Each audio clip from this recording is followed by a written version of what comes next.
वाह कौशल्या वाह, तुहार बहुत बहुत धन्यवाद। धन्यवाद?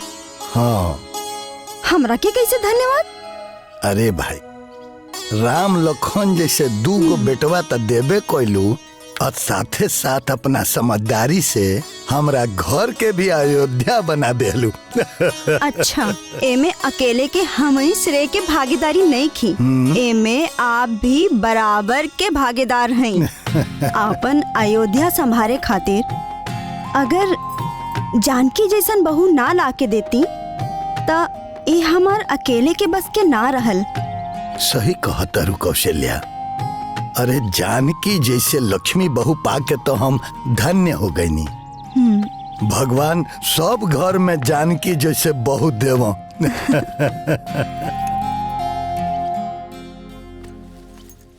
अरे भाभी, अरे इली देवर जी राउ टिफिन। हाँ, टिफिन? अरे भाभी एके टिफिन ना टिफिन कहल जाला। हाँ हाँ वह था।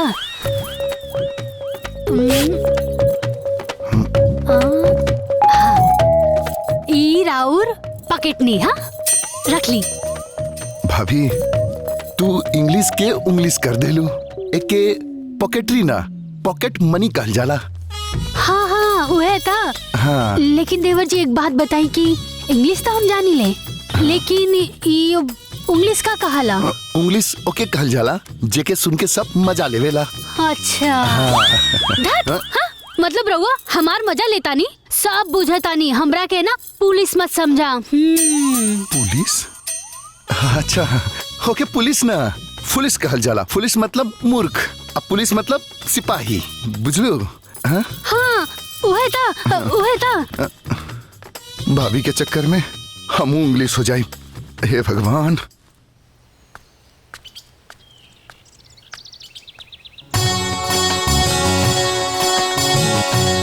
हाँ हाँ खबर चाचा, कुछ भी हो, दशरथ बाबू जौन अंदाज में चलेलन देख के तबीयत खुश हो जाला।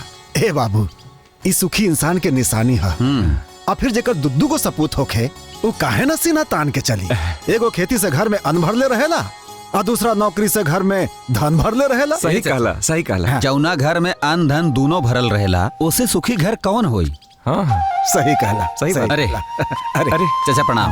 नमस्कार। अरे कुर्सी प्रणाम। लाओ, प्रणाम। कुर्सी ले आवा। ए तनी कुर्सी लाओ। अरे जल्दी लाओ। बैठी चाचा। हाँ।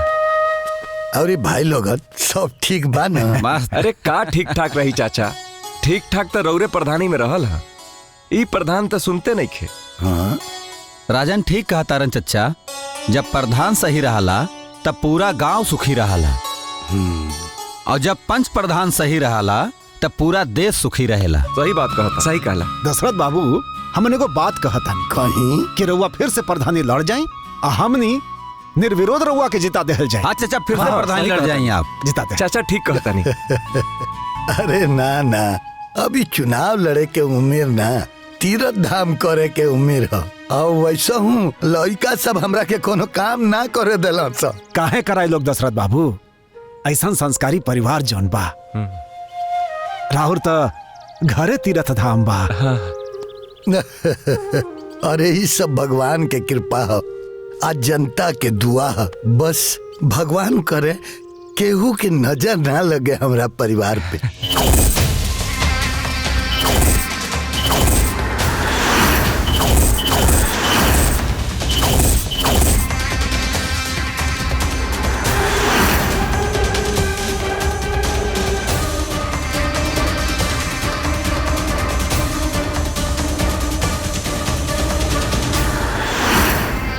दशरथ, हर बीमारी के इलाज सुमारी बुआ है। तोर घर में बर्बादी के बीमारी ई सुमारी बुआ लगैले ह। ते हमके पंचायत में 3 बेर बेइज्जत कैले बड़े। हम तोर घर के 3 टुकड़ा करब। हाँ 3 टुकड़ा।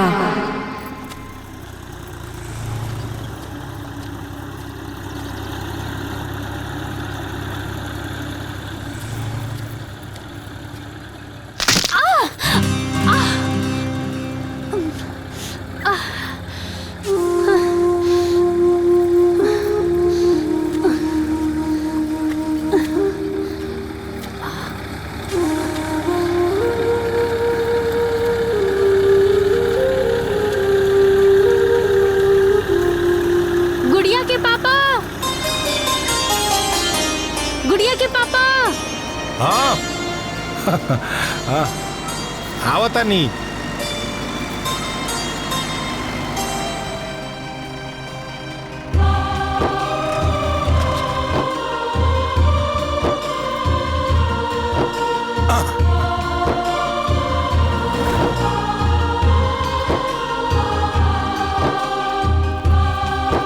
चली चला।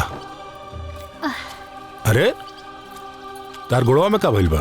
अरे कुछ ना, सिपिल गेल रानी। अरे हमार धर्म पत्नी सिपिल ना स्लीप हो गए रही बोला। हाँ हाँ अरे अरे संभल के दाम रख। वह था एगो बात कही, जैसे तार अंग्रेजिया टेढ़ मेढ़ बानू वैसे तार चलियो भी टेढ़ मेढ़ हो गई बा। हमार चलिया टेढ़ मेढ़ नहीं खे, राउरी खेत की डगरिया टेढ़ मेढ़ बा। हाँ। उल्टा चोर को तो हाल के डांटे, हमार डगरिया टेढ़ मेढ़ बाबा। संभल के संभल के। अरे संभल के चला।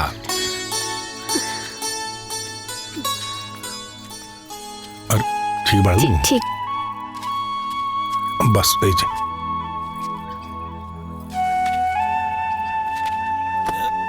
अरे ई का भुइया में बैठ गई नी, गमछा बिछा लेवे के चाहत रहे। अरे जानकी, ये रोटी ना हमनी के धरती माई देवेली। आज जब माथा के पसीना माटी में सनाएला तब जाकर अनाज पैदा होकेला। और धरती माई की गोद में बैठ के खैला से अपना माई के गोद में बैठ के खैला का सुख होकेला।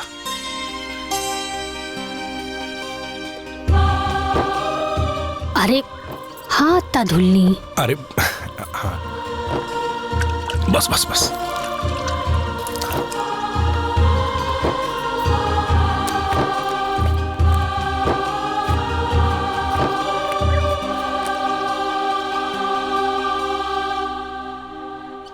तारा हाथ के बनावल खाना के आनंदे कुछ और बा। हाय लो। अब अरे अरे खाला क्यों नहीं कहते खत।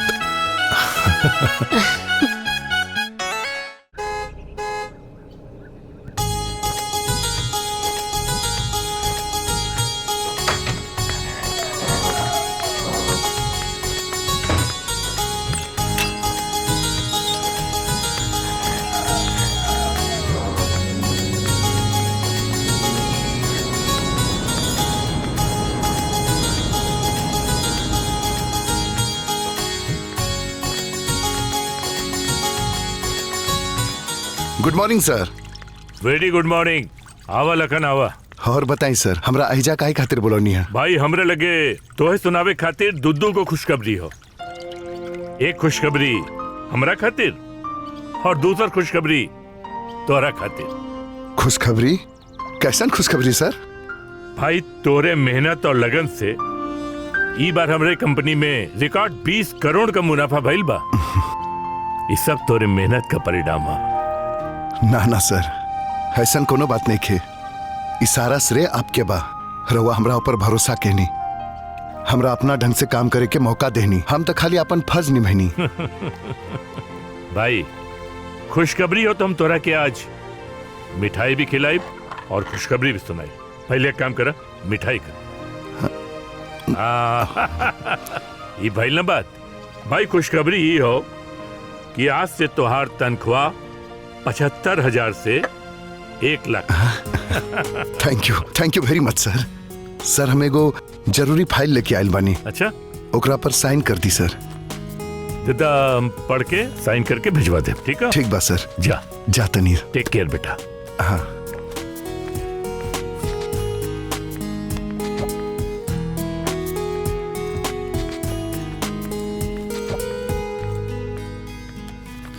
लखन। हाँ?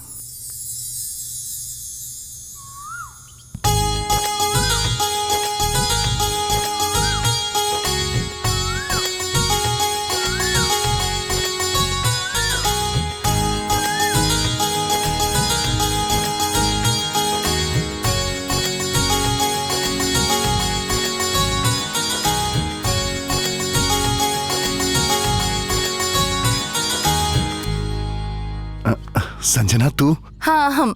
कहा बात बा? अरे कंपनी के बात कैले और चल दिले। अरे हम तो हर पापा के कंपनी में काम करता नहीं तो कंपनी के बात करब ना। काहे? उनकर बेटी के ना संभालेला। पापा से हमार शादी के बाद काहे न कइला? बात कर ले, अभी पगार बढ़ल बस शादी। तू कुछ न कर पाइबा। ये बात तो 6 महीना से करत आड़ा।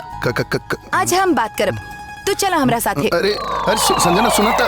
अरे ए जी, आज खाना पीना में का बनी? अरे संजना से पूछ ले का खाए के, हम का बताई। और अभी तक चाय भी ना पीनी रहुआ।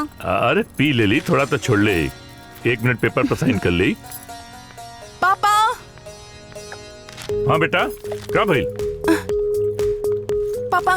हाँ। ये है लखन, ये हमके चाहेले, हम इनका के चाहेनी। हमने एक दूसरे के पसंद करेनी, हमने एक दूसरा से शादी करे चाहतानी। और ये बात 6 महीना से आपसे कहे चाहताड़े, लेकिन हिम्मत ना जुटा पावताड़े।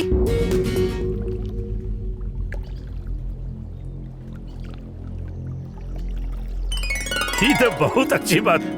वाकई तू हीरा पसंद कर ले बाड़ू। बेटा लखन, का ये बात सच हो? जी सर।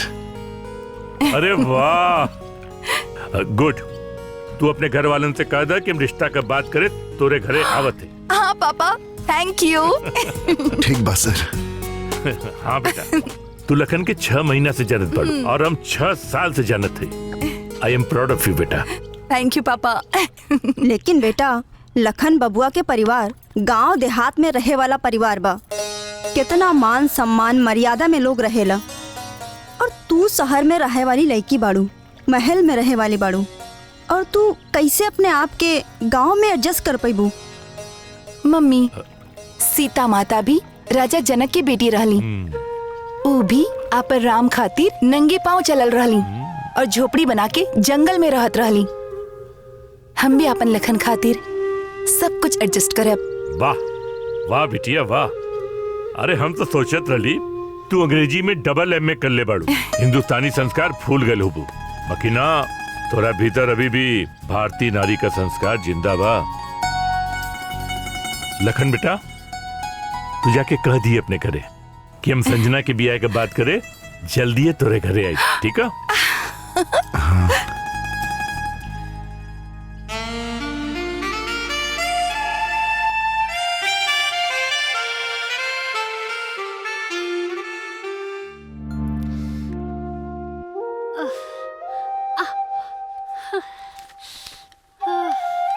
अरे दर्द दबाई ठीक हो जाए दुल्हन। राम, का जरूरत रहे खेत में खाना लेके बुलवले के? हाँ, हमार बहू जानकी के पैर मुचक गइल ना, देखा कितना दर्द होता। अरे माई, हम तो मना करे रही कि आई हम गोड़ मुड़क जाई, लभक उभक चलली तो का होई। देखनी माई, हम लहबक उबक के चली निका। हाँ, भला क्यों जानबूझ के अपन हाथ गोड़ तोड़ला? वो तो बस डेंट हो गई तो हम का करी? डेंट ना माई, एक्सीडेंट। हाँ बेटा, उहे एक्सीडेंट हो गई। सुमारी बुआ, हमार पतोह के ऐसे मालिश करा कि एकर मौत सही हो जा। अरे बहनी, सुमारी ना हर बीमारी के इलाज हिया।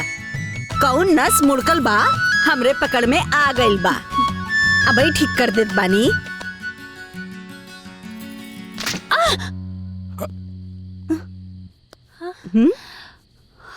पैर नीचे रखा दुल्हन, देखा देखा। हो गई ठीक बानू? हाँ हाँ बुआ, राउर हाथ में तो जादू बा। हाँ,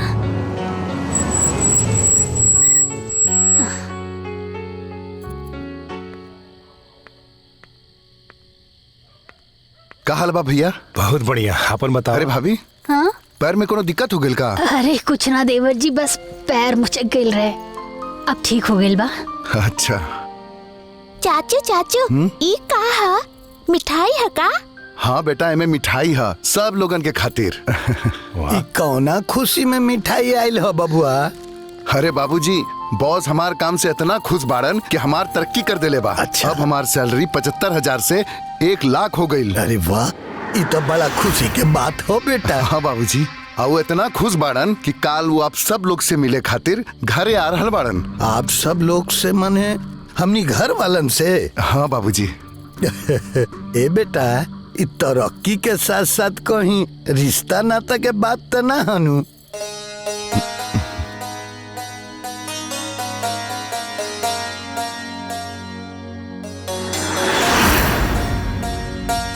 हम समझ गई नहीं बेटा। तो हम समझले के कोशिश कर। रिश्ता नाता बराबरी वालन में होला।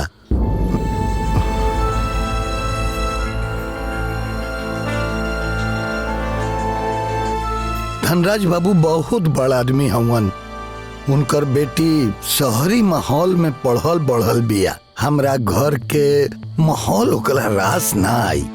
अब धनराज बाबू आवत रहा तो हम उनकर खूब आदर सत्कार क देब, लेकिन रिश्ता नाता खातिर तो हम हाथ जोड़ ले बेटा।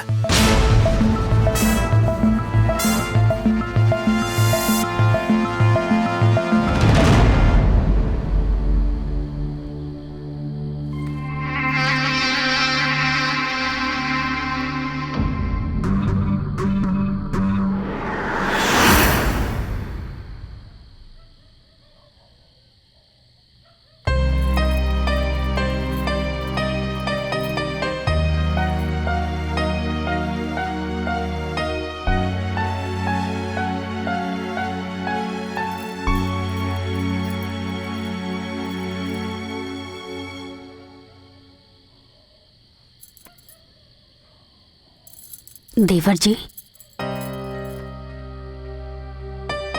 भाभी, संजना हमके अपना जान से भी ज्यादा चाहिए। बाबूजी के इनकार सुन के जी न पाई। संजना अपन जान दे दी भाभी। हिम्मत रखा देवर जी। रिश्ता नाता तो भगवान जोड़ेलन और हम बानी ना। हम बाबूजी से बात करे के पूरा कोशिश करब। बस रहुआ ऊपर वाले पर भरोसा रखी। विश्वास रखी। हम विरोध नहीं की करत बहू। हम ऐसे डरात बानी कि उ बड़हन घर के लड़की बिया। हमरा घर आके हमर हंसत खेलत परिवार में कोनो विरोध पैदा न कर दे। हमर लक्ष्मण जैसे बेटा के हमरा से अलग न कर दे। बाबूजी, रहुआ अपना लड़का का लक्ष्मण भी कहतनी और ओकरा पर संदेह भी करतनी। हम अपना भाई के रग रग से वाकिफ बानी। वो दुनिया का सारा सुख सुविधा त्याग दी, लेकिन अपना परिवार के कब्बो न त्यागी। हाँ बाबूजी, अगर देवर जी हम सबके खुशी के ध्यान रखत अड़न तो हम सबके भी उनके खुशी के ध्यान रखे के चाहिए।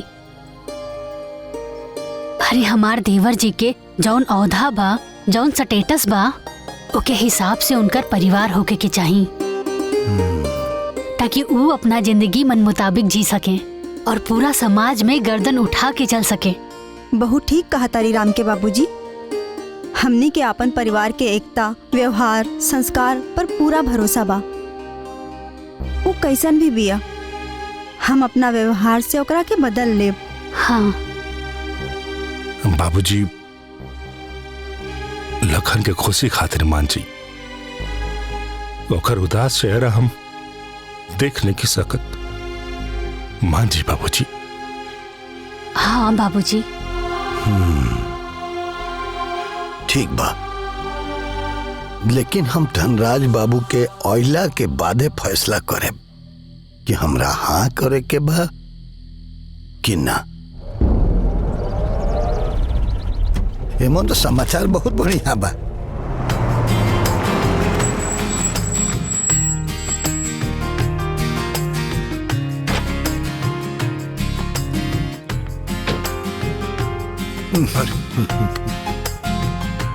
प्रणाम प्रणाम प्रणाम प्रणाम भाई साहब। आई आई आई। जी जी जी जी जी प्रणाम। खुश रहा खुश रहा। गुड मॉर्निंग सर। हाँ गुड मॉर्निंग लखन। पर हम यहाँ तुम्हारे सर ना एक बिटिया का बाप बन के आल बनी, समझ ला। प्रणाम नाना अरे जी। पैर न छुअल जाला नतनी जी। अरे जब बिटिया हमसे नाना कह के रिश्ता जोड़े ले बा तो बाकी हमके का कहे के बा। भाई साहब, लखन के खुशी से बढ़ के दुनिया में कोनो धन दौलत नहीं खे, कहे कि लखन हमरा घर के खुशी हवन। हमके रिश्ता से कोनो एतराज नहीं खे, लेकिन हमारे एगो शर्त बा।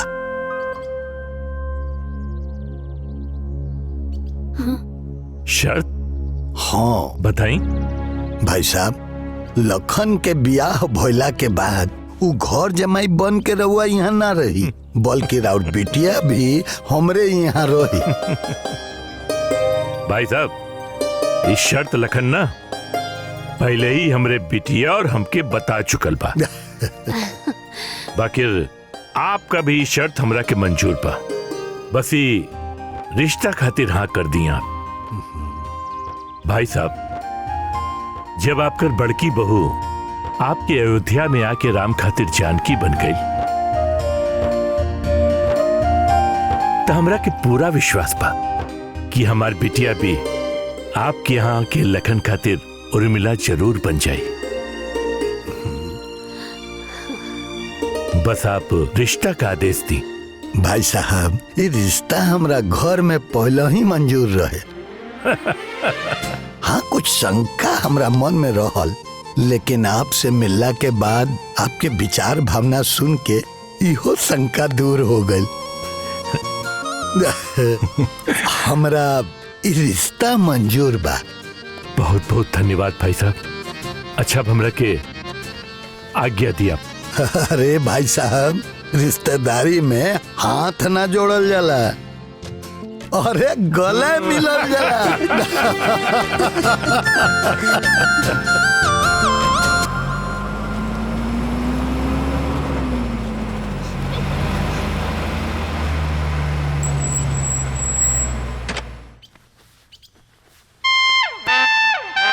अरे पाहुन,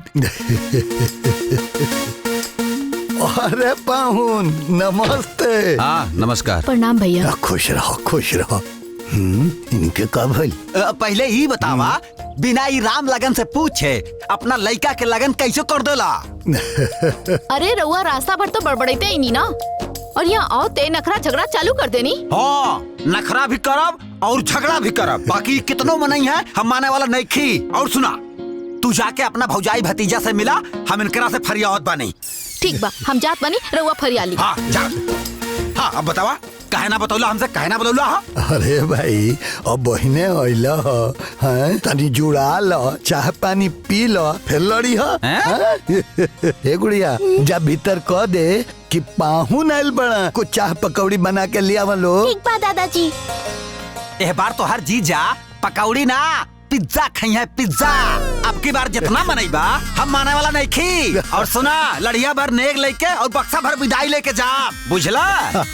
सब ले लियो भाई, सब ले लियो। अरे पहले बेटा के बियाह तो होके दो, पगड़ी बांध, समधी बन, आ ए बेर तहरा के सबसे ज्यादा नाचा कूदे के बा, काहे कि तहार दुलरुआ भतीज नु हो। काहे नाचब ना?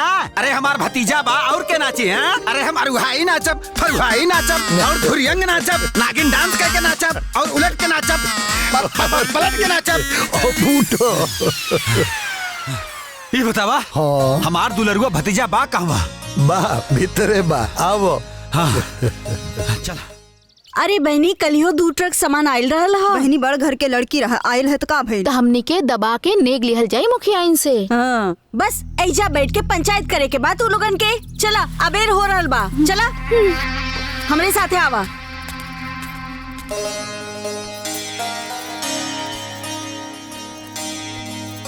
ए बहू, तनी देखा छोटकी तैयार भइल कि ना? ठीक बा अम्मा जी। बैठा, चाची की देख के आवतानी। हाँ ठीक है।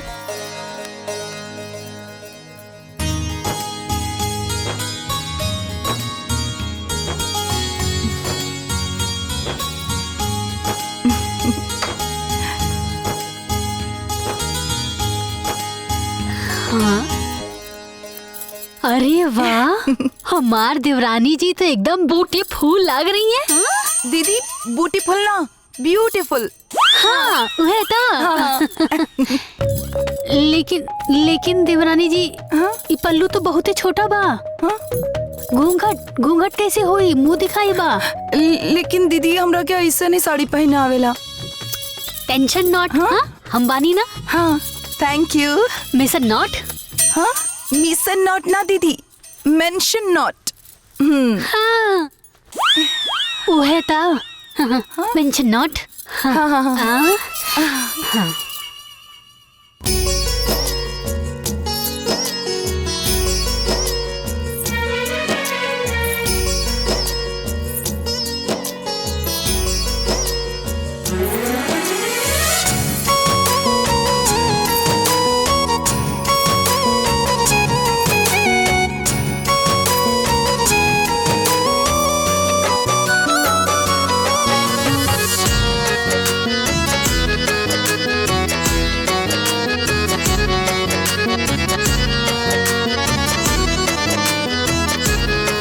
बहुत अच्छी लागत है ना।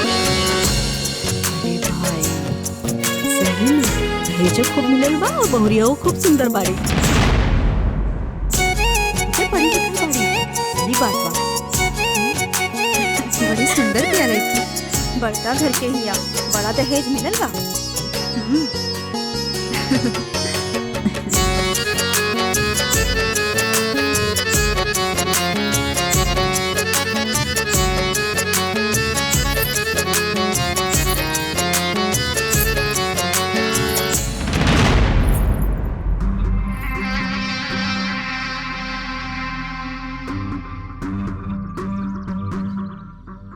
अरे दीदी कुछ दिन और रुक जाती, हमार छोटकी बहू के हाथ के बनल खाना खा के जाती।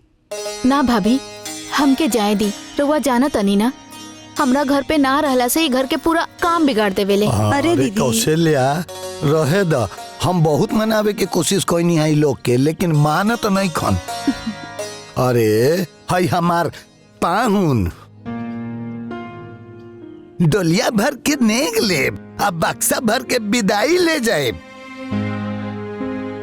का ले जाता रह? खाली एक टोकना मिठाई। हमरा खातिर कम कैले बानी लोगन, हमरे पास कुछ ना रहल, लेकिन अब सब बा। का ले जाई? सब कुछ तो देहला लोगन। ए पाहुन हितनाथ काहे होलन सा? एक दूसरा के मदद करे खातिर नु। हाँ? ठीक बा चली आपन ध्यान रखो। अरे खुश रह। जाई जाई आराम से जाई। अरे पाहुन भोज पे जरूर आए। आई बैठ। हाँ टाइम मिलता आई। आ जाए पाहुन। से जाई। हाँ बैठी। चला जा। अपन ख्याल रखिए। हाँ चली प्रणाम। ध्यान रखिए साले साहब। अरे बाबू ठीक से ले जाई जाइए। देले 50 रुपया ले लिया यहाँ से।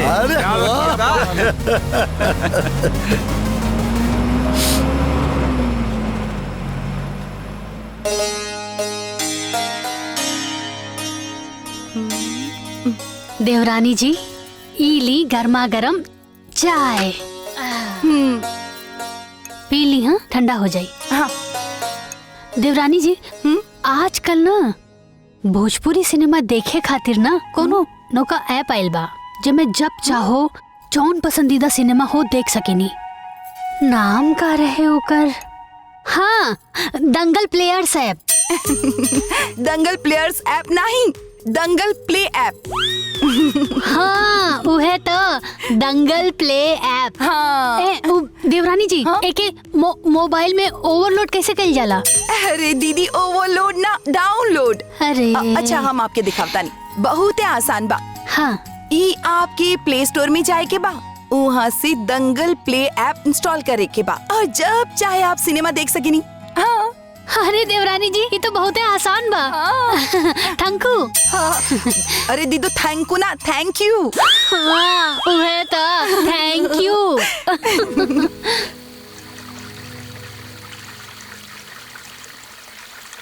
There are so many type of seasons like monsoon, winter and here autumn.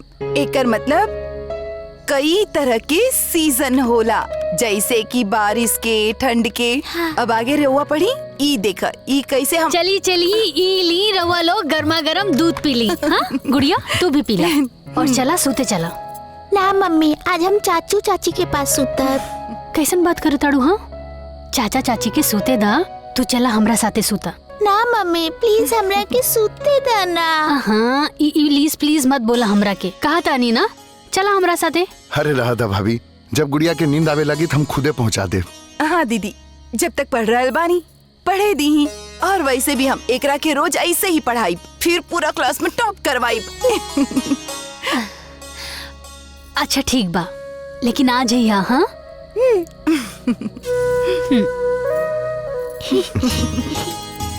पहले गर्मा गर्म दूध और ओकर बाद पढ़ाई। ई ली दूध।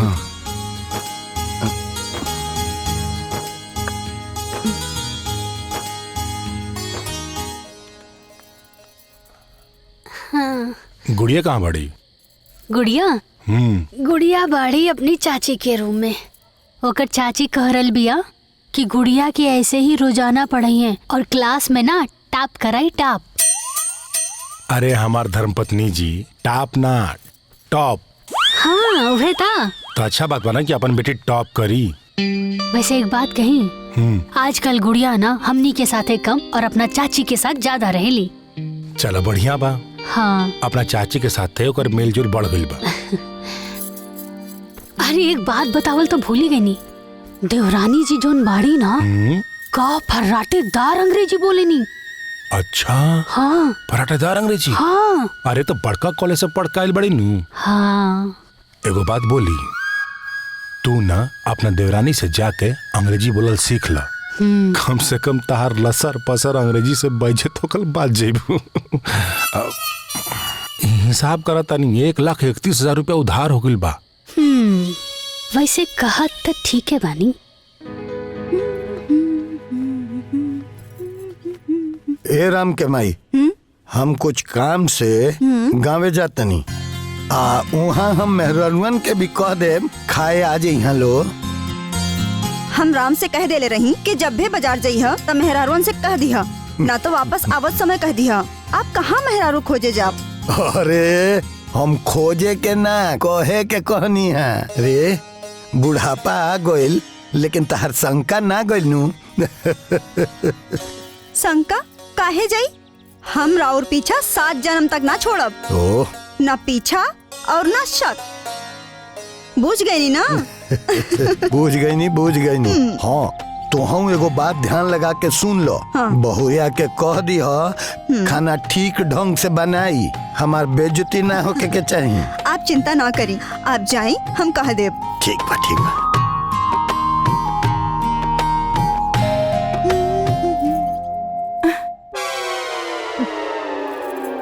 का करी? हे भगवान, पता ना आज हमसे का बनी। हे भगवान प्लीज हमार मदद करिए। ली देवरानी जी, आज सबकर खाना ना तुहे के बनावे के बा। केहू मदद ना करी और कुल 13 जनी के खाना बनी। हाँ 13 आदमी के खाना? हाँ 7 जनी घर के और 6 मेहरारू बाहर से ही खाना खाए खातिर। और सुना देवरानी जी, और खाना ना एकदम टेस्टी बने के चाहिए। हाँ टेस्टी नहीं टेस्टी। हाँ वह था। लेकिन कुछ ना देवरानी जी, घबराई मत। हाँ ये 13-15 जने के खाना बनावल ना एकदम बिजी काम। हाँ बिजी काम ना दीदी, इजी काम। हाँ वह था, एकदम इजी काम। हाँ ऐसे चुटकी बजाते ना सब खाना बन जाई। तब भगवान का नाम ला और शुरू हो जा। हाँ दीदी आपके हम कैसे बताई ना, हमके चुटकी बजावे आवेला और ना खाना बनावे आवेला। और तेरी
नमक नमक।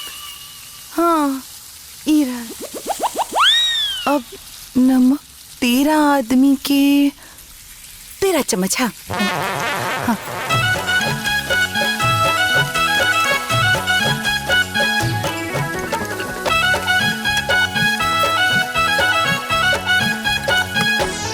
हल्दी हल्दी ये भी 13 चम्मच।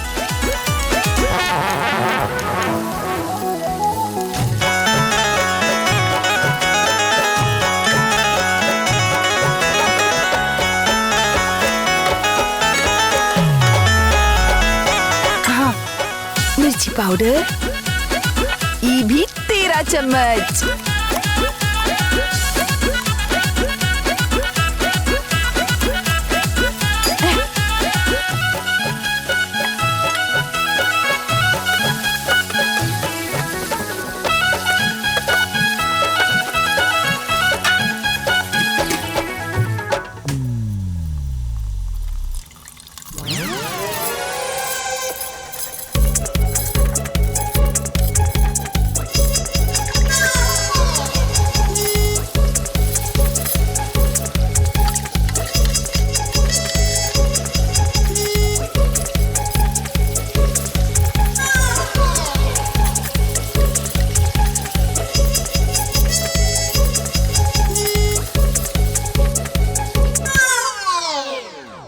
नमस्ते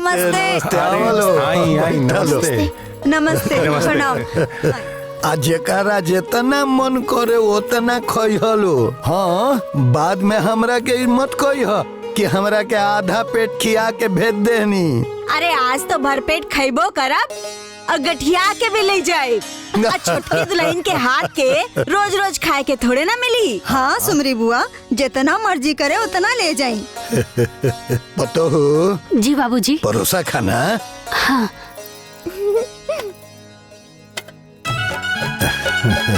सब ठीक बन।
चलिए शुरू करी लोग।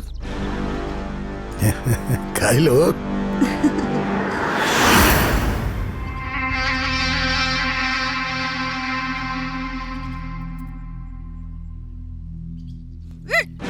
छी छी छी छी छी छी कितना फुहर खाना हा। लगा था जैसे कि नाली में से लिया गइल बा। ये सब्जी है जैसे लगा था गोबर। पूरी देखा तो जैसे लागत बा भारत और पाकिस्तान के नक्शा। खीर खीर तो जैसे लागत था कि सड़ल गलल कोनो भात हा।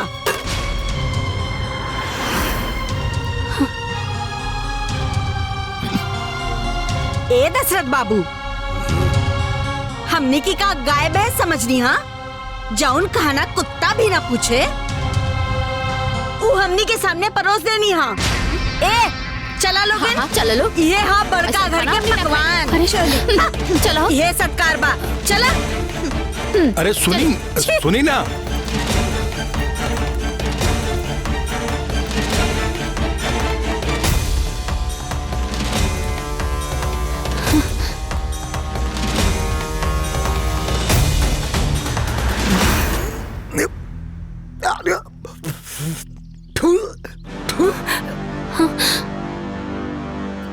खाना यहाँ के लिया के रखल बाबूजी हम देखलू ना लियावे के पहले। बाबूजी आज के भोजन देवरानी जी बनले रहनी, किचन में ढक्का रखा रहे, हम ला के ही रख देनी। बस बिना देखले लिया के धा दो। का भेल बाबूजी? का भइल? अरे जवन ना होखे के ऊ भइल। अरे जेकरा हमरा सामने मुंह खोले के औकात ना रहल ऊ हमरा के 4 बात सुना के गइल। अरे जेकरा हमरा डेवढ़ी डाके पे गोड़ का पत्र रहल ऊ हमरा मुंह पे थूक के गइल बा। आ देख देख तोरा मेहरारू का खाना बनौले बिया। आई देख ये आदमी के खाना हा कि जानवर के।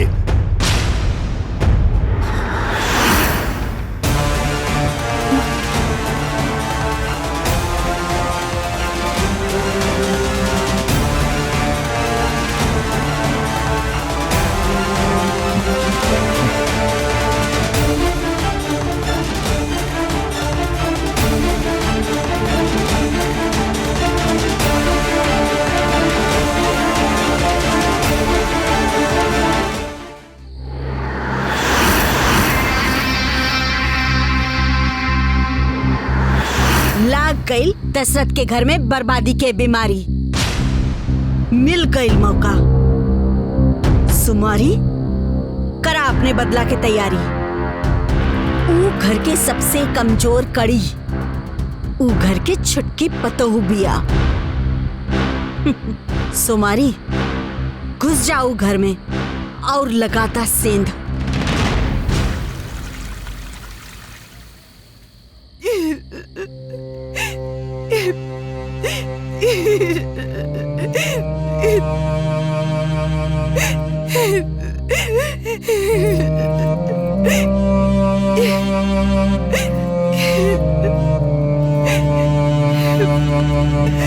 दीदी प्लीज अब आप भी कुछ करी। घर में सब हमरा से नाराज बाड़ी क्यों हमरा से बात नहीं की करत। लेकिन हम का करी? बचपन से केहू हमरा के घर में खाना बनावे ना सीखैले और ना ही कोनो घर के काम। काहे के घर के सारा काम करे खातिर नौकर चाकर रहेले। अरे पगली, जब खाना बनावे के ना आवत रहे तो बतावे के चाहत रहे ना, हम खड़ा होके सब बनवा देले रहती। हाँ डर और संकोच से हम केहू के कुछ ना बतावनी। लेकिन दीदी हमरा के समझ में आ गई कि औरत के सबसे बड़ा धन ओकर दौलत ना, ओकर परिवार और चूल्हा चौका संभाले वाला संस्कार और चूल्हा चौका होवेले। प्लीज दीदी एक बार प्लीज आप संभाल ली। आगे से हम सीखे के कोशिश करब। अच्छा ठीक बा, हम सब केहू के ना समझौला के कोशिश करब। अब तू रोवा मत। देवर जी, देवर जी, अब रहुआ काहे ऐसे उदास होके बैठल बानी?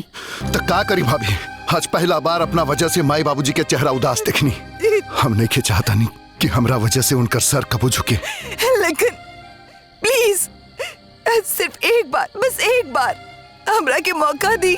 हम आपसे वादा करे थे हम घर के सब काम अच्छा से करब। प्लीज एक बार मौका दी। अब ऐसे का देख रहल बानी देवर जी? देवरानी जी सीखे के चाहतानी त एक मौका तो देवे के पड़ी ना। और रह गई बात सिखावे के, तो हम अपन देवरानी जी के खाना बनावे के सारा हुनर सिखा देब और देवरानी जी हमरा के अंग्रेजी बोलल सिखा दिए।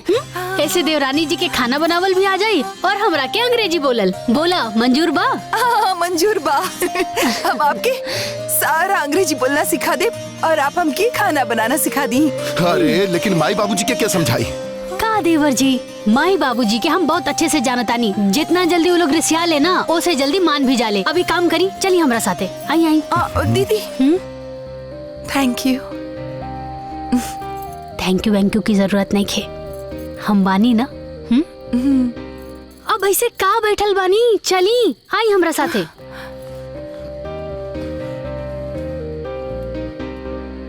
बाबूजी, देवरानी जी बहुत रोवताड़ी और अपना गलती के पश्चाताप करताड़ी।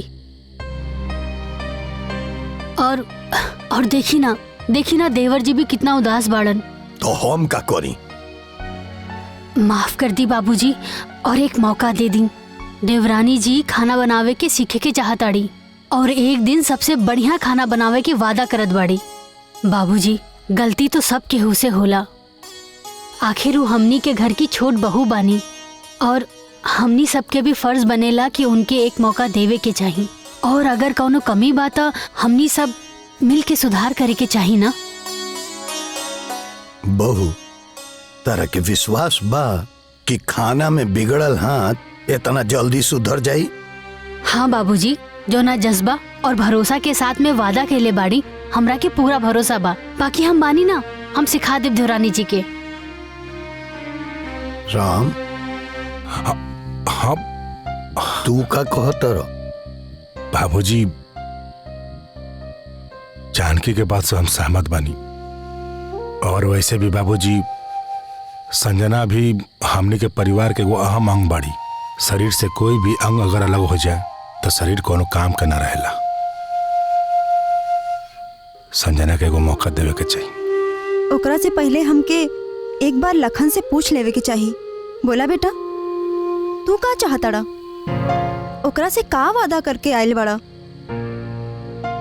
हम वादा ना, विनती करे आयल बानी। हमके संजना पे ना, रउआ लोग पे भरोसा बा। अगर रउआ लोग चाहें तो संजना के ही घर के लायक बना दे।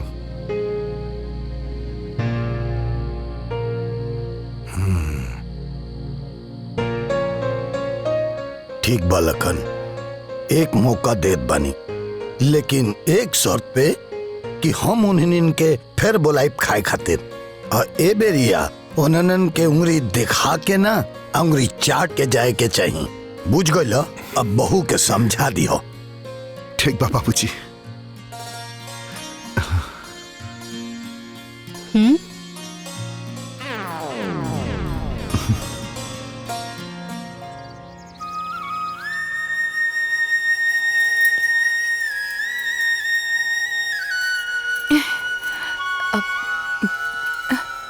दीदी, आज हम शंख बजाएं?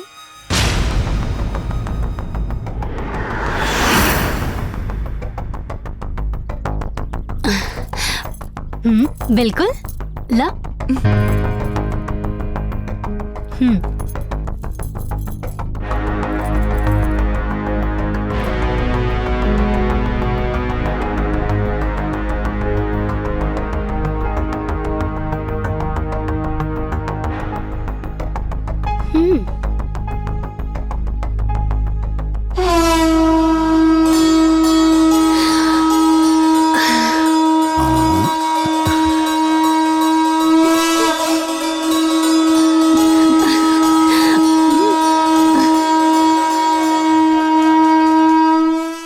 Everyone,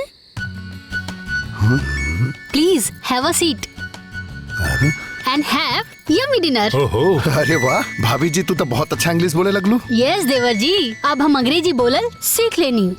एकदम फराटेदार अंग्रेजी। हाँ सिखैले हम। वाह, खाना की खुशबू तो बड़ा बढ़िया हुआ था।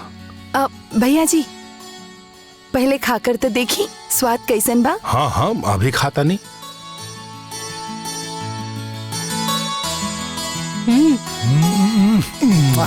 बहुत बढ़िया, एकदम स्वादिष्ट। अरे स्वादिष्ट ना जी, टेस्टी बोली, टेस्टी। हाँ अंग्रेजी। अरे वाह। हाँ मैं तो टेस्टी। Tasty tasty. वाह बहू वाह, बहुत सुंदर खाना बनल बा, स्वाद आ गई। अरे अब हम उन्हें के बताई जे हमरा के दू बोल बोल के गल बड़ा सा। बिहाने उ लोग के भी न्योता दी जे लोग के पिछला बार बोलौले रहनी। उ लोग भी तो देखे कि हमार छोटकी पतोहो के हाथ में जानकी के हाथ जैसन स्वाद बा।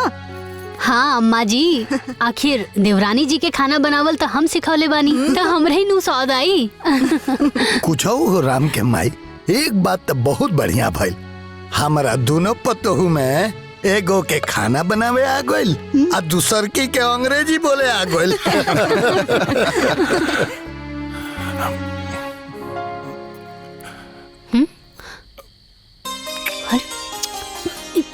का तारा मेहनत के इनाम तो अंग्रेजी बोल के हमार मान बढ़ेले बड़ो। एकदम देवरानी की तरह फराटेदार अंग्रेजी बोला तारो। Thank you. Mention not. पापा हम मेहनत भी कैनी और ऊपर से पास भी भईनी, हमरा के तो कुछ इनाम ना दिहनी। ये बात तो गलत बा। अच्छा इनाम दे दी। बेटा इधर आवा, यहाँ बैठा बैठा। तू भगवान के दिहल हमनी खातिर सबसे बड़ी इनाम हो। वैसे भी तहार दादा दादी चाचा चाची तहारा के इतना इनाम दे दे बड़न कि हमरा खातिर जगह नहीं के बाचल, फिर भी आई थैंक यू पापा। Thank you mummy.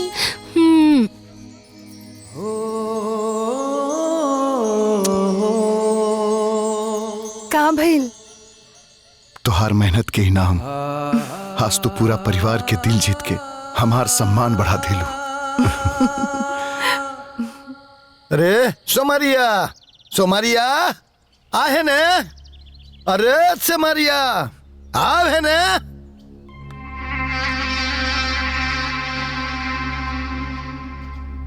का बात बा दशरथ जी बोली? रे ओ दिनवा तो बहुत उल्टा सीधा बोलत रहले ना। अब आके देख हमार छोटकी पतो ऐसन खाना बनावती अनु ते उंगली देखा के ना उंगली चाटत अइबे हमारा घर से। ए कल आ जाइए अपना मंडली के लेके खाए। हाँ?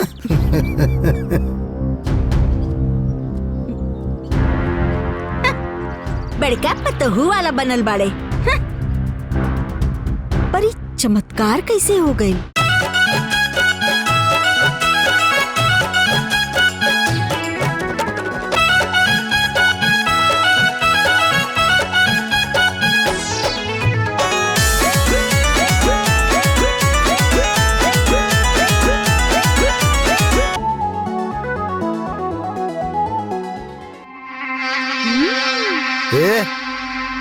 ताकत का बड़े खो।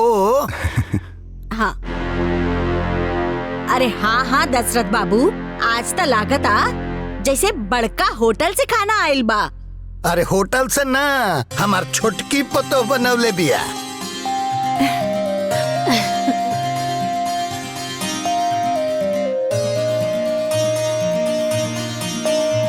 अरे वाह, मजा आ गई खाए में। रे समरिया वैसा टेस्टी खाना कब खोले पड़े? हाँ,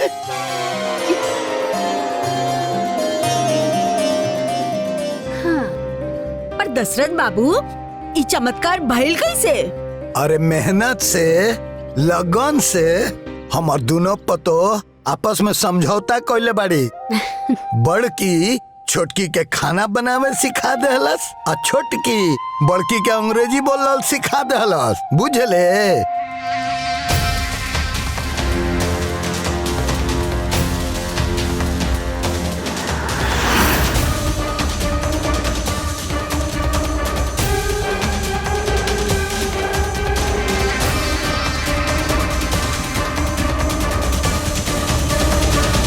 हम जितना ही दशरथ के परिवार के तोड़े के कोशिश करत बानी, ये सब एक होके गोंद नियन चिपकल जाता। दोनों पतोहू भी एक हो गईली। कौनो न कौनो खेल तो रचे के पड़ी। सुमारी अब तो साजिश रचे के ही पड़ी।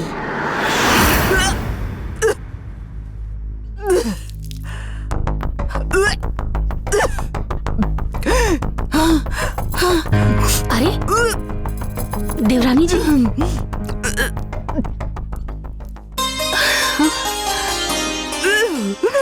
लगता छोटकी उल्टी करतिया। हाँ चल चल चल चल चली चली। चल हाली हाली चल। का हो गई? ये उल्टी काहे करत तारी? अम्मा जी खुशखबरी आवे वाला बा। ना दीदी, खुशखबरी? पता ना सुबह से पेट में चुभन और गैस जैसन हो रहल बा और बार बार जीभ मचल रहल बा। अरे नारा उखड़ गइल होई। बिना आदत के सब काम करतिया। कोनो ओजन चीज उठौले होई तो नस खिंचा गइल होई। सोमरिया के बोलाब, अबे नस बैठा दियो।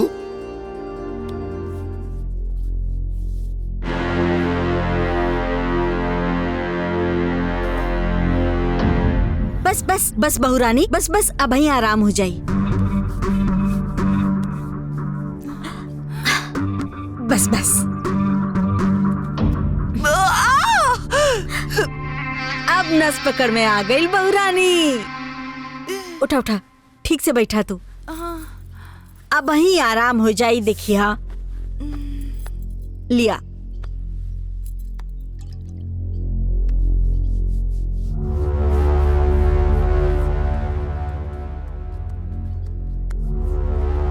बस बहुरानी अब बहुत जल्दी आराम हो जाई। कुछो भी होए बहुरानी, पर इतना बड़ घर के बेटी होखला के बाद भी इतना सुंदर, सुशील, संस्कारी, गुणवान और समझदार पता होता हम पूरा जवार में ना देखनी। अरे अब तो तू पूरा घर परिवार भी संभाल ले बाड़ू। तो का भइल, ई तो हर औरत के धर्म होला और हर औरत के अपन पति धर्म निभावे के चाहिए। बिल्कुल सच कहा तारू बहुरानी। तो हर पति लखन ता हीरा बाड़न, हीरा। बेटा सरवन कुमार जैसन और भाई लक्ष्मण जैसन। अब देख ला, उनकर कमाई से तो पूरा घर परिवार चल रहा बा। बाकी राम जोन खेती किसानी से लाखों रुपया कमालन ना, वो सब तो उनकरा खाता में ही जमा हो खेला। तो का भइल, हमार पास तो हमार पापा के करोड़ों रुपया बाड़न। वो तो बाबूजी के बाना बहुरानी। अब तोहरे पति लखन का तोहरे पास का बा? कुछ तो ना। हमके कुछ ना चाहिए, जो जैसन बा वैसन ही रहे, जैसन चलत बा वैसा नहीं चली। हम बस अपन परिवार खुश रही, ये चाहे नहीं। तो हम कहाँ कहत बानी कि परिवार ना चले। अरे बहुरानी, हम तो बस इतना कहे चाहता नहीं कि एक बार आजमा के देख ला कि तोहार त्याग, तपस्या और प्यार सच्चा बा कि कच्चा बा। मतलब ही कि लखन से प्यार का पहल तू कैलू, शादी का इच्छा भी तू जतैलू। अरे अपना बाबूजी के भी रिश्ता खातिर तूहे भेजलू। बाकी वो राम जान की तो खाली बाबूजी के माई के समझा बुझा के शादी झटपट करा देनी, ताकि ऊ लोगन के रास्ता साफ हो सके। कैसन रास्ता? तू कितना दिल के साफ बाड़ू बिटिया। तू और तोहरे पति लखन के दिल में तनिको छल कपट नहीं खे। ये खातिर तू दूर तक ना देख सकत बाड़ू। कैसन दूर तक? बहुरानी, लखन जौन कमालन उ सब में तोरो भी तो कुछ हक हिस्सा होखेला ना। तब बस तो लखन से एक बेर अपन कुछ हक हिस्सा मांग के देखा।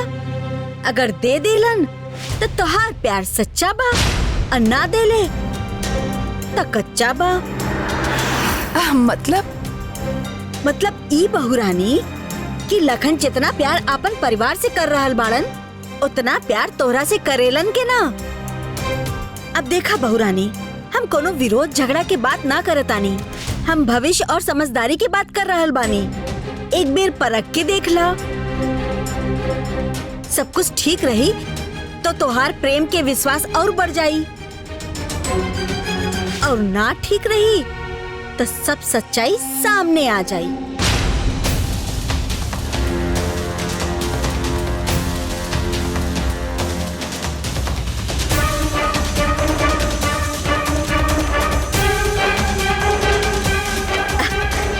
अच्छा बहुरानी, हाँ? अब हम चल रहल बानी, ठीक बा? अपन ख्याल रखिया।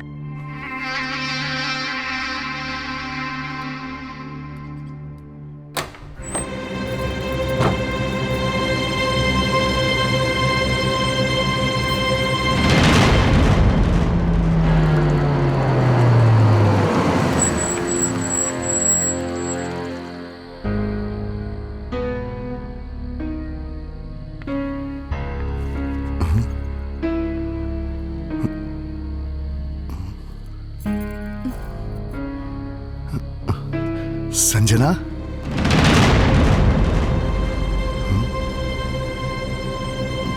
हे संजना।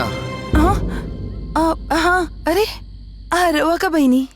अरे हम तक कब से आके दरवाजा पे खड़ा रहनी, पता ना तू ही कहाँ हेरा गल रहलू। कुछ सोचत रहलू का?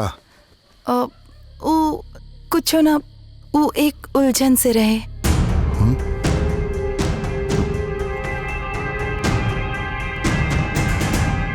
उलझन? कैसन उलझन?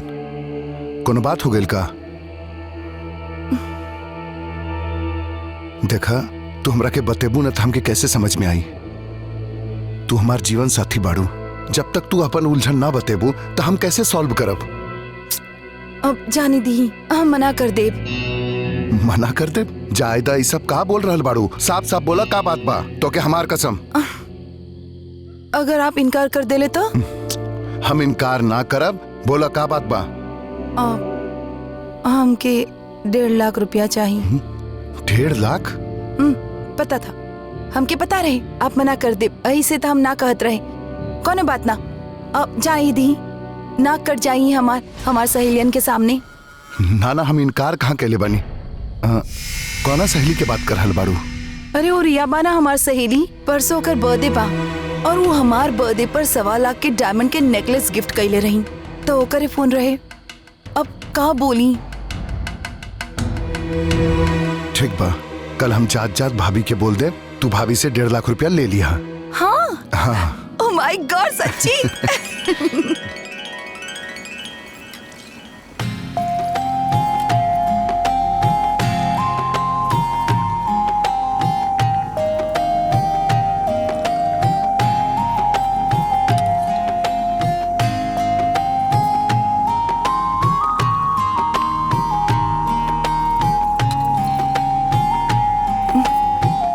गुड मॉर्निंग दीदी। गुड मॉर्निंग देवरानी जी, का बात बा? आज देर ले सुतर रह गलू?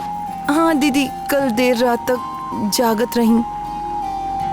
काहे देवर जी सूते ना देले का?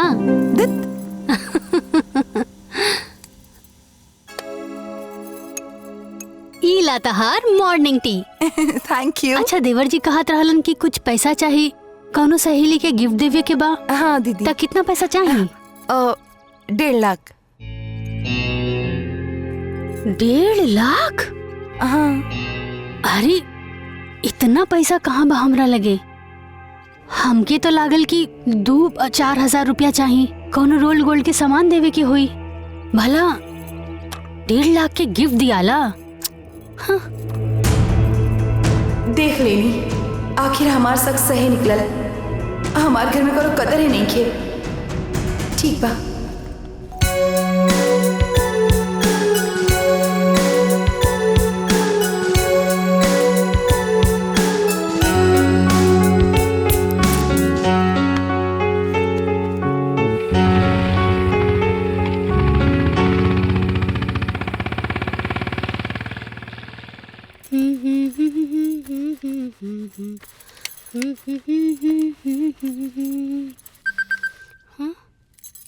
अरे ये अपना मोबाइल तो घर ही पे भूल गेल बाड़े। केकर मैसेज आइल बा?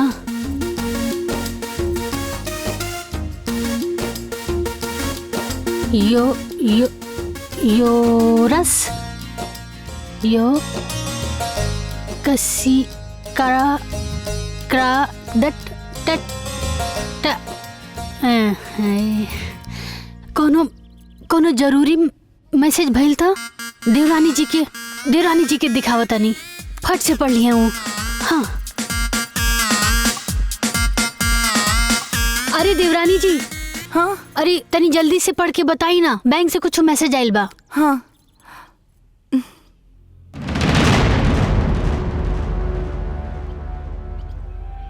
अब का लिखल बा? अब एमे लिखल बा दीदी कि आपके अकाउंट में जे पैसा बा ओकर 1 महीना के इंटरेस्ट आपके खाता में जमा हो गइल बा। हाँ। उसी के मैसेज रहे। हाँ तो ये बात बा, इंटरेस्ट आइल बा। हाँ। अच्छा, तो खाता में 80 लाख बा? और हमरा के 1.5 लाख ना देले रही।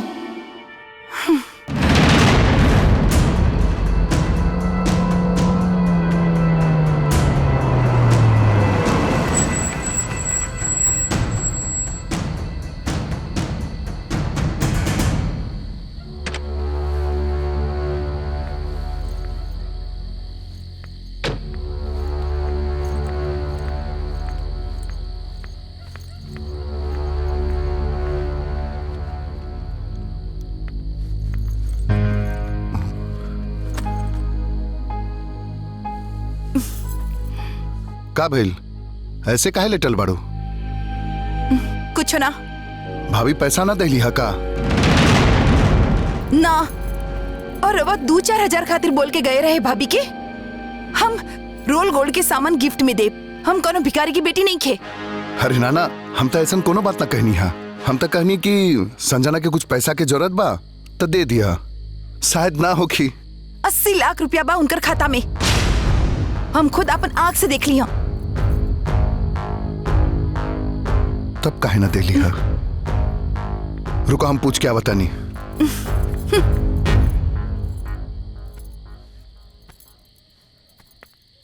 हमारा भाभी, जब हम कह के गए रहनी तो तू संजना के पैसा काहे ना देलू?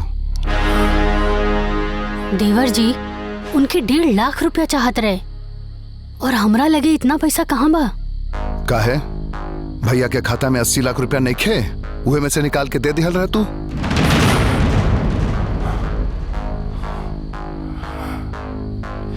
अब वो पैसा में से छुए से पहले माई बाबूजी से पूछे के पड़ेला देवर जी, और सबके राय मशवरा से ही कोनो काम होला। भाभी, हम मर न गए रहनी, हम अती त राय मशवरा हो गए रहित, और ऊपर से संजना के साथे तू 2-4 हजार के रोल गोल के बात कर देलू। अरे इमे तो हम का गलत कहनी देवर जी? गांव सब में यह कुल चलेला, इतना बहुत होला गांव के लिए।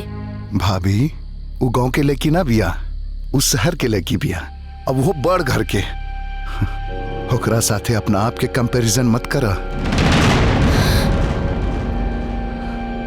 हमार बात के कोनो इज्जत ही नहीं के घर में। ई देवर जी के कहा हो गइल बा? देख रहल बानी रहुआ? हाँ? देख भी लेनी और बहुत कुछ समझ भी गई नहीं। ई का कहतर राम? अरे कुछ बोल बा।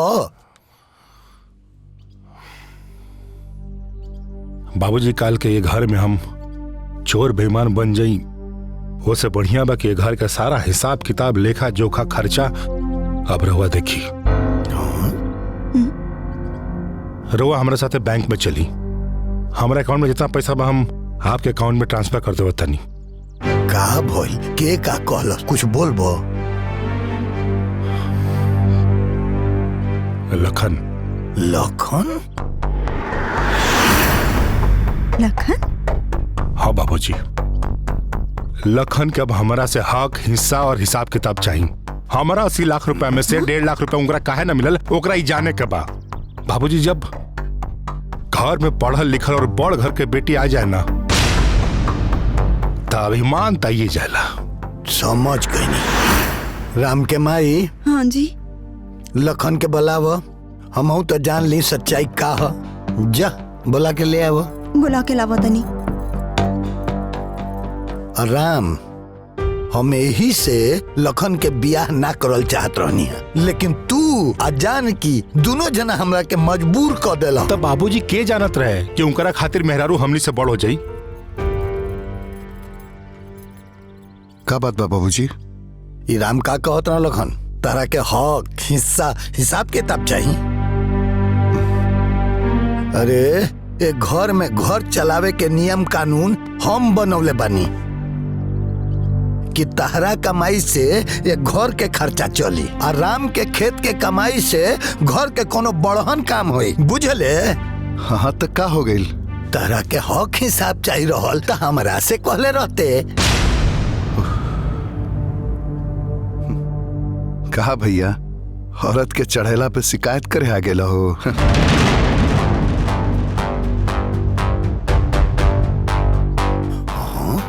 लखन, का बोले रहते? का बोल लिया? अभी तोर भाभी औरत हो गई। अरे ई मत भूल कि हमार मेहरारू हिया। तो हमार मेहरारू भी कोनो बजारू ना हा।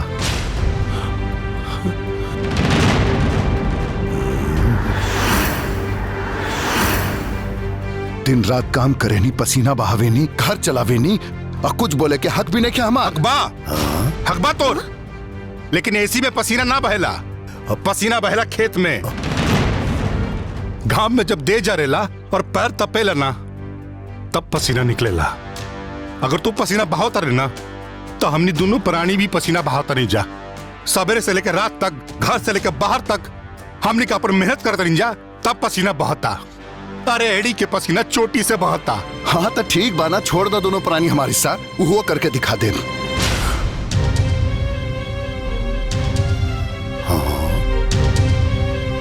लखन, इक्का कहा तारा? मई वो जे दे हिस्सा। अब एकरा का हमनी से आजादी चाहिए,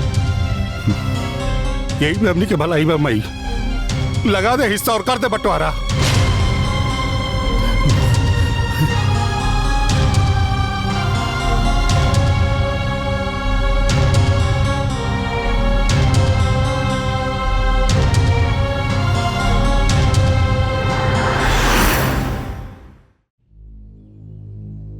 कहा दशरथ बाबू, ये सब का हो रहल बा? हाँ? अरे महाराज, रउआ केतना घर टूटला से बटला से रउआ ने बचले बानी, और आज रउआ साथे का महाराज? हीरा और बंटवारा के कागज देख के तो हमार छाती फाट गई है, लेकिन का करी, सरपंच है, अब होकर पद की गरिमा तो निभो ही के पड़ी। करेजा पर पत्थर रख के आयल बानी महाराज। बंटवारा के फैसला ये दोनों लोग कहले बारन सरपंच, उन्होंने से पूछ लो। राम, लखन, अब तो तू दोनों लोग बच्चा तो बड़ा लोग ना, बड़ा हो गए बड़ा लोग। तू लोग क्या पर नुकसान फायदा के बारे में सब पता बा। तो तुहन लोग तो कुछ अपने बंटवारा के बारे में तो भाई कुछ फैसला कैले हो बा लोग का?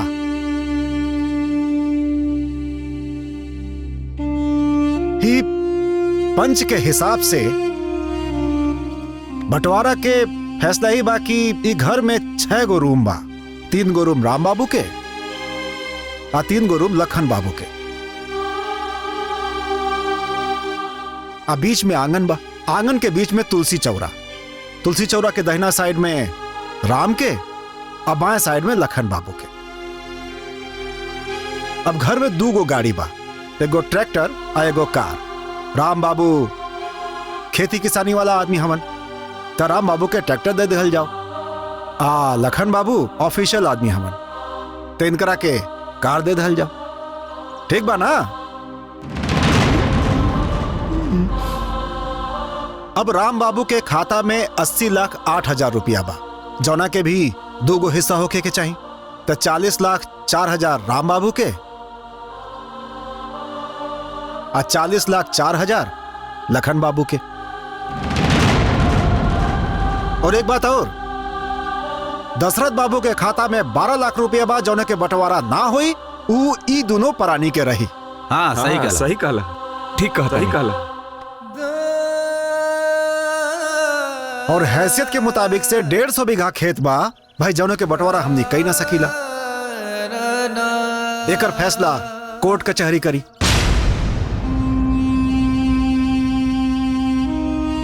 तो दशरथ बाबू, रउआ कचहरी से लेखपाल के बुला के, बाकी बाबू लोग के तक खैर बंटवारा के समझ हो ही गइल बा, ओके आधा आधा बांट देहल जाई।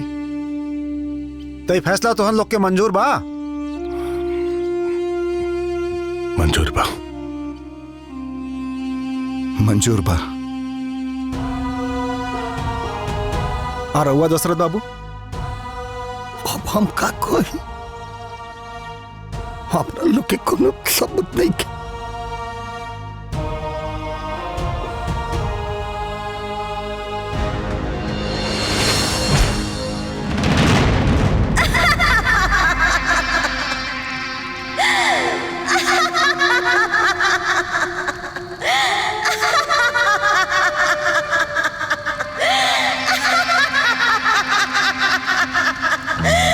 टूट गई रे, बटा गई तोर परिवार, बीचों बीच लकीर खिंचा गई, पूरा हो गई हमार बदला। उ कसम पूरा हो गई, जौन कसम हम तोर बर्बादी खातिर खैले रहनी। अब तू तड़पा, रोआ, खूब रोआ दशरथ। परिवार तो तोहार हम तोड़ देनी, बस तोहार बर्बादी बाकी बा, उहो जल्दी हो जाई। बर्बाद करके छोड़ब हम तोहरे परिवार के।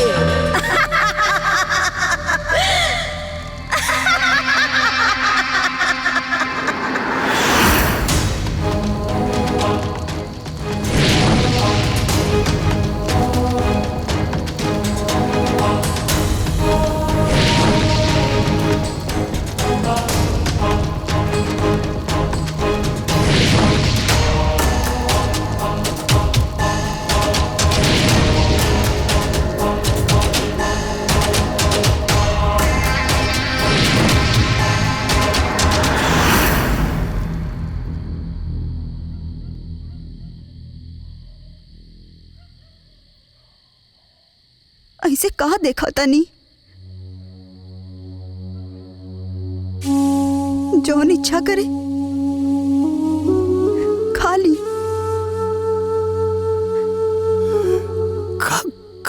कौशल्या, आज तो रोटियों बटा गल।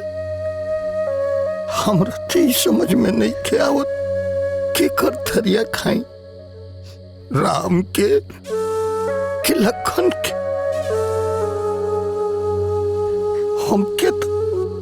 हमके तो ई थरिया के बीच से भी लकीर लौकता। सही कहा तानी, हमरा के बुझाता कि बंटवारा के लकीर हमार दिल और कलेजा के चीर गई।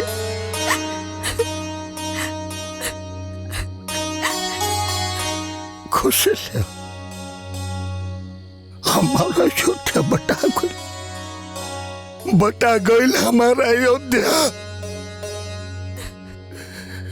एक अयोध्या जहाँ संकट आयल तो एक भाई के पीछे नंगा गोड़ दौड़ गई। यहाँ राजपाट के चक्कर में दोनों भाई अयोध्या के बांट देलन, हमारा अयोध्या बांट देलन, हमारा अयोध्या बांट देलन। सही कहा तने।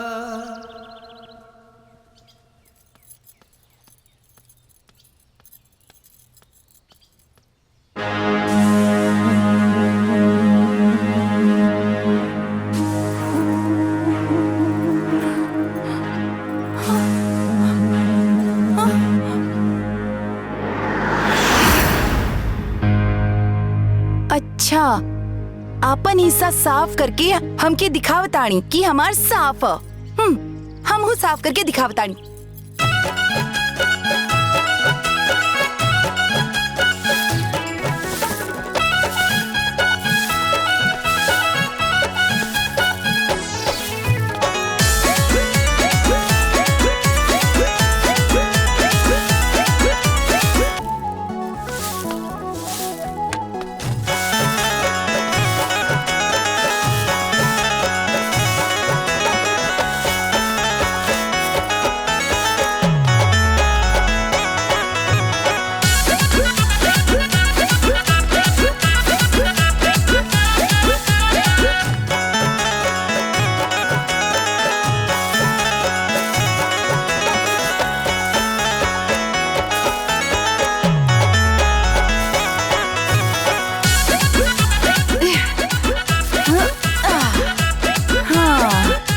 हो गई।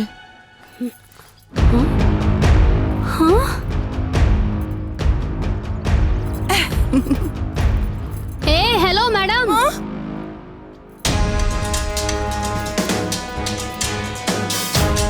ई का कहलू? हाँ, ई सगरो कचरा हमरी ओर कैसे आ गई?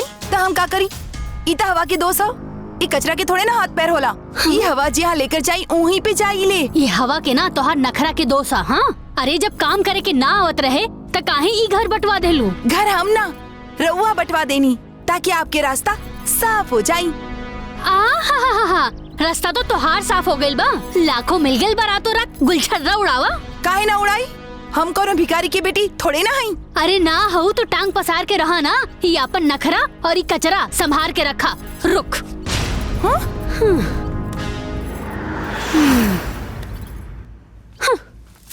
ला, ला, ला।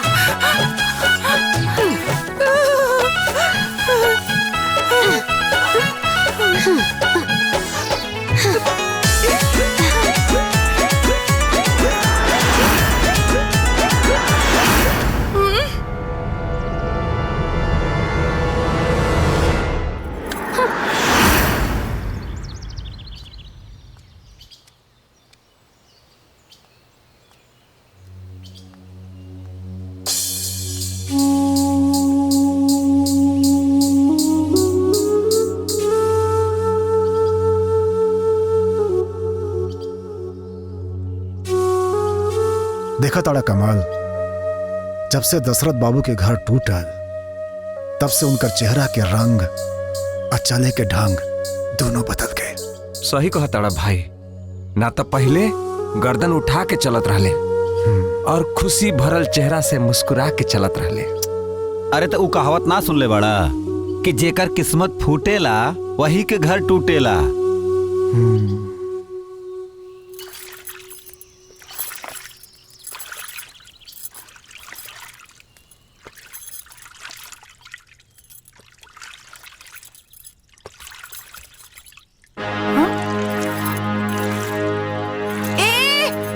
देखत नहीं खुका, सारा पानी हमनी की तरफ आवता। तो हम का करी, एमे हमार कोनो दोस्त नहीं थे। दोस्त बात आई फरस के जौना तरफ ढलान बा ओही और पानी जाता। जब वाइपर से धोए ना आवेला तब पानी काहे गिरावताड़ू। हाँ हमके ना आवेला। पिछला 10 साल से कुल तू ही तो करत रहलू ना। तो एक काम करा, तोहरा की ज्यादा जानकारी बा तो आके तू ही कला। अच्छा तो हम धोके दिखावतानी।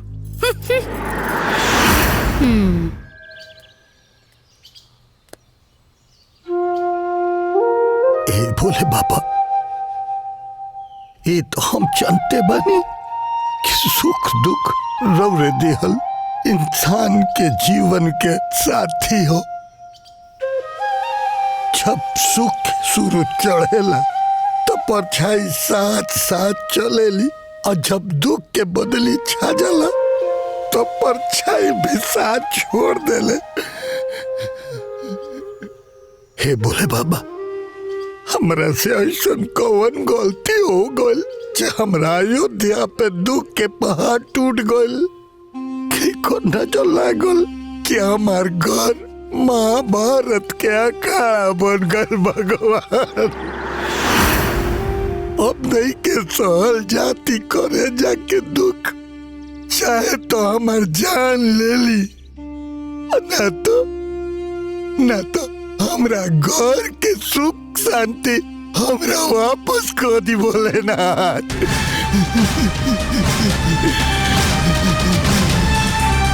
हमरा घर के सुख शांति हमरा वापस कर दा।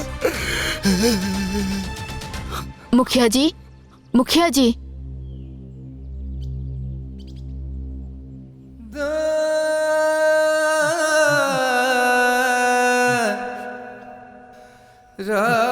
रउआ ये पूछे आयल बानी ना कि राउर घर पर केकर नजर लागल बा।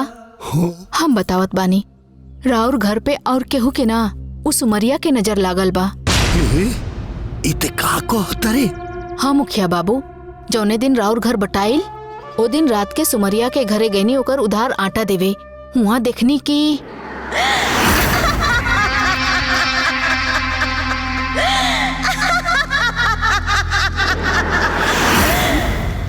टूट गई रे, बटा गई तोर परिवार, बीचों बीच लकीर खिंचा गई। पूरा हो गई हमार बदला, वो कसम पूरा हो गई जौन कसम हम तोर बर्बादी खातिर खैले रहनी। अब तू तड़पा, रोआ, खूब रोआ दशरथ। परिवार तो तोहार हम तोड़ देनी, तोहार बर्बादी बाकी बा, उहो जल्दी हो जाई। बर्बाद करके छोड़ब हम तोहरे परिवार के। बहुत दिन से ही बात बतावे चाहत रहनी, लेकिन हिम्मत ना जुटा पौनी। लेकिन आज भगवान के सामने ही सच बोल के अपन मन के बोझ हल्का कर लेनी। भगवान के घर के आगे सच बोल के न बहुत पुण्य के काम कोइले बड़े। सिमरिया तोर तो खुमारी हम उतारे रे सिमरिया। देख, गौर से देख, तोहरा चलते हमारा अंगना में ई लकीर खिंचाइल हो। आज ई लकीर तोरा खातिर मौत के तीर बन जाई। राम लखन केने बड़ा लो, आओ देखो हमरा घर के, हमरा अयोध्या के तूरे वाली मंथरा के ले आइल बनी।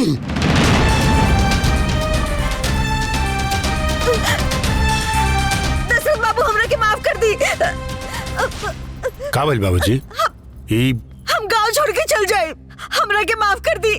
बाबूजी का भइल? काहे के मारता नहीं रखे? घर में अगर जहरीला नागिन घुसे त का की हल जा? अब सांप के मार देवे के चाहिए या ओकर फन कुचल देवे के चाहिए? त कुचल दलो इ नागिन के फन। ये हमरा घर के सुख शांति के डस ले बिया, ये हमार आत्म सम्मान के लक्ष्मण रेखा लंगले बिया। अरे ई सेंध ना दरार डले बिया। राम हमरा घर में दरार डले बिया। ई का बोल रहल बानी बाबूजी? सच कहता नी लखन, पूछो अपना धर्म पत्नी से। एकरा चढ़ौला पे, एकरा कान भरला पे तोर पढ़ल लिखल मेहरारू अनपढ़ गवार हो गईल। आ झूठ मूठ के 1.5 लाख के डिमांड क के ई अजमाइश कैलसिया कि ते एकरा से ज्यादा प्यार करता रे कि अपना परिवार से। ई पगली अजमावे के चक्कर में अपन परिवार तूर देलस।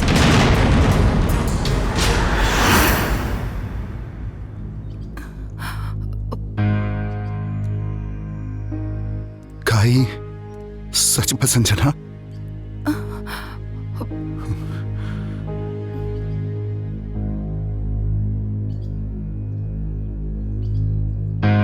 अब खामोश काहे बारू? कुछ बोलत काहे नहीं खू? हाँ, सच बा। हाँ, हमरा से गलती हो गई, माफ कर दी प्लीज। ये हमसे का हो गई? ये हमसे का हो गई बाबूजी? हम अपना बड़ भैया के गलत समझनी, माई जैसन भाभी के हम दुश्मन समझनी। जब गलती के एहसास हो जाला तब पश्चाताप भी क लिहल जाला। मांग माफी जानकी से, लगाव गले राम के।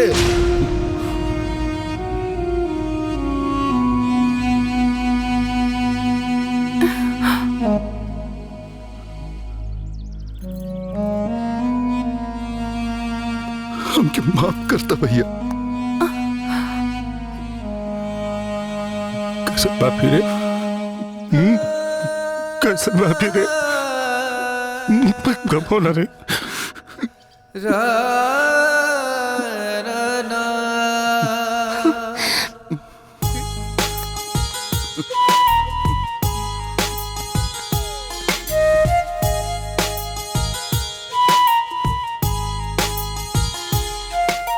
दीदी,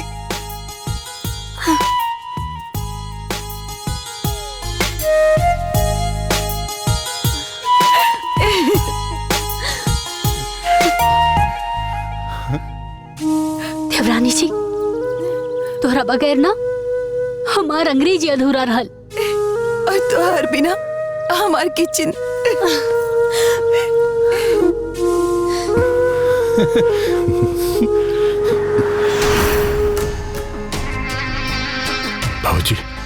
अभी करके करल जाओ।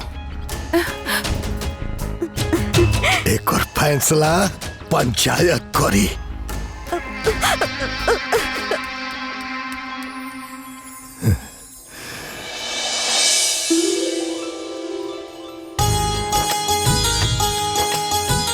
सब कितना खुश बाड़े और इनकर खुशी देख करके हमार मंदिर के भगवान भी खुश बाड़े।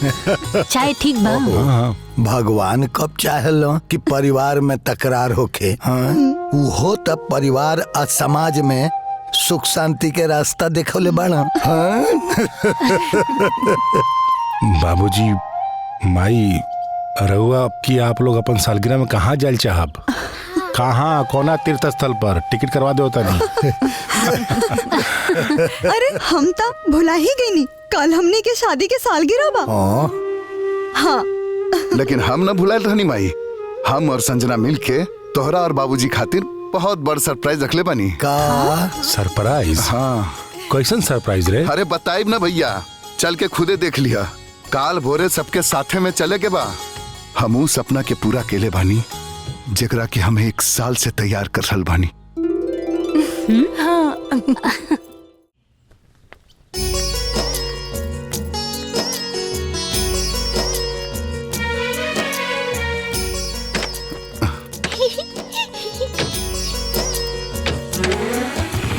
चल बैठ।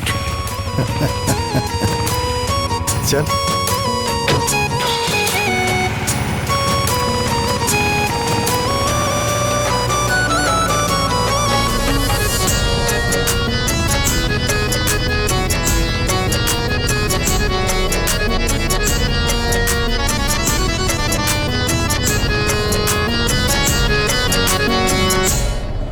माई बाबूजी के सालगिरह के दिन देवर जी सरप्राइज प्लान के लिए बाड़े। न जाने का सरप्राइज हुई। अब चल के देख लेवे के कि का सरप्राइज बा।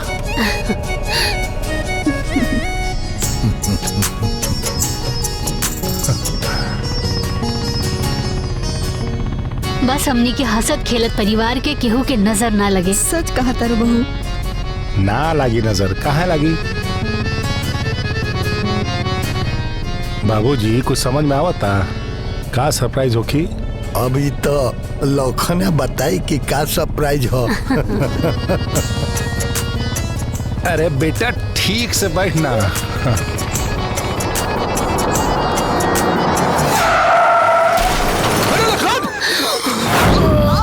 देवर जी!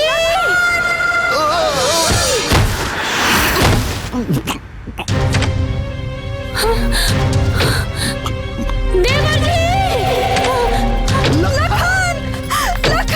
लखन! लखन! देवरानी जी! ए लखन! देवरानी जी! ए लखन!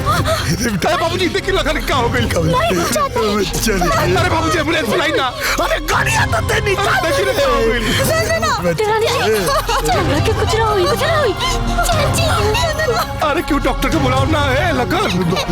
ए बाबूजी! ए लखन! कुछ ना हुई। देवरानी जी!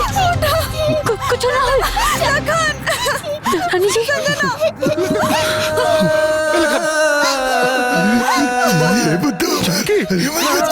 जी! चाची!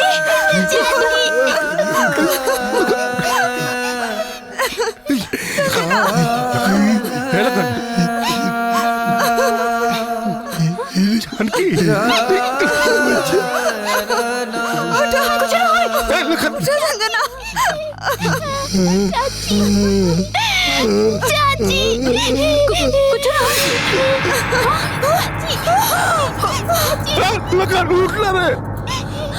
मुझे उठा नहीं क्या? लखन हमार बेटा रे।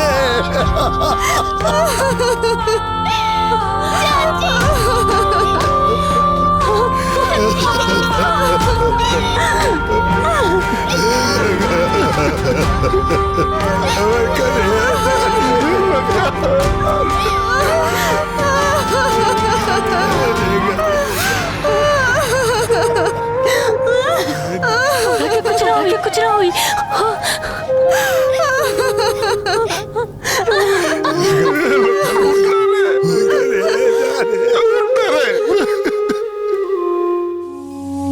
दोनों लड़का लइकन का दिल और विचार आप लोगन खातिर कितना ऊंचा रहे कि समझ में नहीं आवत कि हम कौन शब्द में बयान करी। अपने तो दोनों चल गईलन, लेकिन अपने पूरे परिवार का जीवन सुधार गईलन।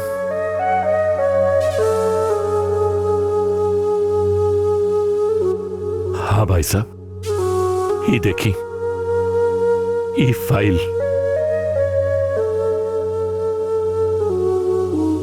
फाइल वो फैक्ट्री का दस्तावेज हो जौन लखन और संजना आपके नाम से खुले रहलन।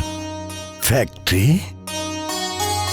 हाँ भाई साहब, आपके नाम से लखन और हमारी बिटिया एगो फैक्ट्री खुले रहलन, दशरथ इंडस्ट्रीज।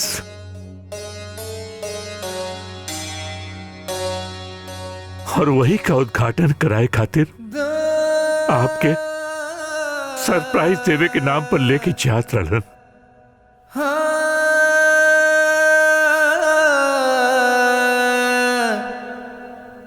ये फाइल देखी, मैं आपके और समधम जी के मालिक बनावल गई लो और राम बेटा और जानकी बिटिया के बराबर का पार्टनर। और छोटकी गुड़िया के ना जीवन भर कमाई खातिर 1% का हिस्सेदारी दिले रहलन।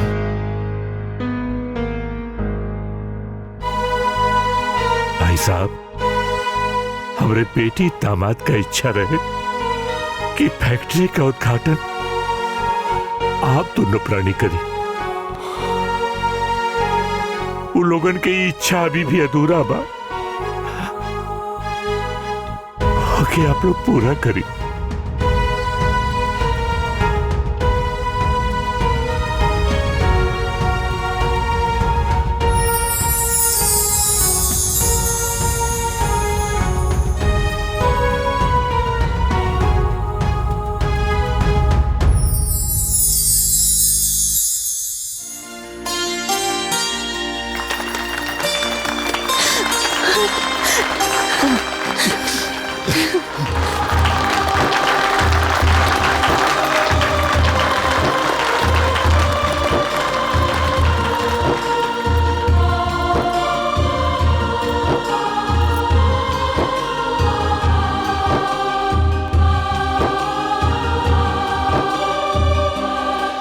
पसंदीदा फिल्म देखे खातिर डाउनलोड करी दंगल प्ले ऐप।